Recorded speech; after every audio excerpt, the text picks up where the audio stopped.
বিসমিল্লাহির রহমানির রহিম। সংগ্রামী সকল ফেসবুক ভাই বোন বন্ধু, বাংলাদেশের বাইরে এই ভিডিওটি যেখান থেকে দেখবেন, আমার পক্ষ থেকে জানাই সংগ্রামী সালাম, আসসালামু আলাইকুম। সংগ্রামী উপস্থিতি, বাংলাদেশে আসলে বিভিন্ন রাজনৈতিক দল রয়েছেন। তারা এক স্ব রাজনৈতিক দলের নেতৃবৃন্দ যারা রয়েছেন তারা তো কাজ করবেনই, এটাই বাস্তবতা। কারণ সে যদি তার রাজনৈতিক দলের কাজ না করে তাহলে আগামী নির্বাচনে তারা হয়তো ক্ষমতায় যেতে পারবে না।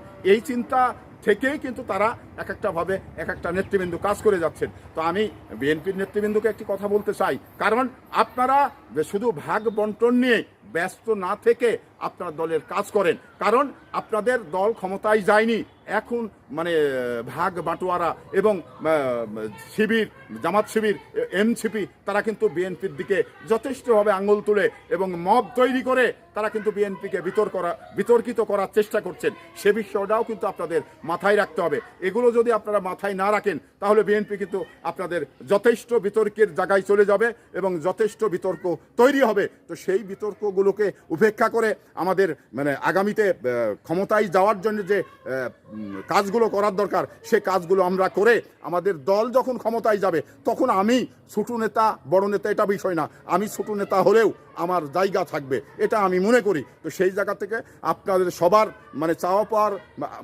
আশা আকাঙ্ক্ষার প্রতিফলন ঘটবে তখনই যখন আপনার দল ক্ষমতায় যাবে।